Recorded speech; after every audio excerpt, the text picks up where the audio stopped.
All right, Kbands Live 147. We're going to be working hard today, doing a couple different exercises for chest and back. But hey, match my exercise as we roll through this workout sequence, and I'm going to be giving you a whole bunch of tips to help you get the best results possible. Notice now we got a little bit of a light weight on the low row, but we'll be adding weight as time goes on. Always pay attention to the video. And it's a live setting, so you'll be able to see when we add weight, the reps that we're doing, and that sort of thing. But you're going to be going a low row. Use your, get in a good position where your back's nice and flat, and think about pulling your shoulder blades together. Also, we want to be thinking about pulling the row to our belly button a little bit lower today. You're going to feel it a lot more in your lats when you do that. Our superset will be the fusion cables. We're going to have, we're heavy over here, so we've got the 5, the 4, and the 3 all paired up here for a nice crossover press. So we're going chest and back and forth, get a good squeeze in our chest, and pay attention now with the reps and sets. The question of the day is 3 sets of 10 enough to build muscle or not? Now let me tell you, I've been testing this for years. I've been working out since I was, 12 or 13 years old. And I've done about every different version of exercise that there is to see what kind of results you get. And I mean to tell you that 3 sets of 10, I don't know when that ever was a concept that worked. Growth does not come with 3 sets of 10. If you are extremely genetically gifted, 3 sets of 10 may work for you, but that is not me or many people that I've ever worked with. If you want to gain muscle, you have to increase your volume. I'm talking about working muscle groups multiple times a week with a lot of repetitions. You have to increase the time under tension. So if you're doing 3 sets of 10 and you're bringing that time under tension up to 45 seconds or even a minute, that means you got to do really, really slow reps. Slow reps are great. If you've never done them before, I mean to tell you, you will burn out of control doing slow repetitions. But over time, you're going to get a little burnt out on them. Sometimes it's a very mentally taxing to stay locked in, moving slow like that. So you'll have to understand the time under tension is really the concept behind everything. How many sets of time under tension can I maintain for 45 seconds, whether it be through quick repetitions, slow repetitions? That's the key behind it all for growth. More volume, more time under tension means more sets, more time under tension. If you're quickly getting through every set and you're putting down the weight in 15 seconds and you got 10 to 15 reps, that's not going to get you anywhere. You have to get that burn threshold up extremely high to get great growth. So 3 sets of 10, I would say 3 sets of working sets could be a thing that will work for you. Imagine doing 2 sets of warm-ups, really getting a lot of blood flow and pump through the muscle. And then you get 3 sets of 10 with the ideal weight, really getting a good stretch. Now there I could tell you that 3 sets of 10 is going to work, but generally the best results that I've ever gotten and continue to get is increasing the amount of sets, maybe to even a 4, 6, or 7 sets with anywhere between 12 and 18 repetitions. That's the sweet spot for my body. Now everybody may be different, but I've worked with an awful lot of people, and the result threshold is when the time under tension is near 45 seconds. That's when you start getting a lot of results. So keep that in mind when you choose your exercises and choose the manner at which you do them. If you're always relaxing in the middle of sets, if you're doing 3 or 4 reps and pausing, that's not going to get you the same great results as really holding on to a weight and increasing that time under tension. Well, let's give you a little bit of break from me, and I'll chime back in with the next superset with some good tips on how to get better results doing them.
All right, cool exercise that you can do with a partner, or you're going to use the corner of your room, the corner of a squat rack. Something is going to have to hold this bar in place wherever you're working out. If you're in a basement, just go over to the corner and stick it in the corner of the cement.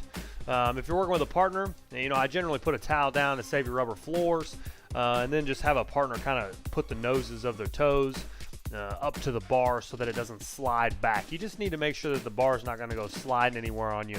But you'll see as Carl comes up to the bar, he's going to hold it, and we're going to back up a little bit and get that activation in our obliques, shoulders, low back, hips. It's going to be a big exercise. If you are able to do more weight, do more weight. But remember, we always like to warm up a little bit first. You got to do a lot of repetitions and get things moving before you get hurt. But generally, you're going to see, we're going to rock out to the side. I've got my hand below the plate, and you're going to be rolling out to the side. The focus is squeezing your obliques and facing the side with your hips. You don't want to get too turny on the top without turning the hip a little bit. So notice my back foot kind of comes up and rotates a little bit, so it takes just a small amount of pressure off my low back and keeps it in my obliques. So just kick the tail or kick the lag leg foot just a little bit so that you can really get it over and turn, okay? Now, it could be good for any height. You can be doing this exercise if you're short, if you're tall. You want to change the distance at which you are to the pole. So if you feel as though something doesn't feel right, back up or move forward just a little bit, and I think you'll find the sweet spot. Add a little bit of weight. Make sure you keep the form and keep pushing yourself here.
Anchor strap on the top. Now we're going to feed 2 fusion cables so we get a little bit more resistance. If always you go heavy with the fusion cables or any type of resistance band, you're not going to get that working range in the same area. You know, sometimes it gets too tough, but if you stay with lighter bands, you kind of get a good range of motion of resistance that you can get. So sometimes you want to stay down with the 1s and the 2s and the 3s and double them up, and you get a little bit better resistance. So we've got chin ups over here, and we've got tricep push downs, finishing with the push and the pull here. So challenge yourself as we do both of these exercises. Notice on the chin up now, you know, you don't have to get all the way up with your chin over it, but we want to get a lot of repetitions. Try to stay anywhere between 30-45 seconds under pressure. So if you got to put a foot on the ground, tap, jump up, do that. If you got to use a ballistic band around the top and stick it around your knee to take a little bit of weight, do that. If you got to sit on a bench and use a lat pull down machine, make sure that 30 to 45 seconds you're under tension. We're getting resistance through the acceleration and the deceleration phase. Do that. That's what we need. Tricep extensions, a lot of repetitions, get a good push back, and squeeze.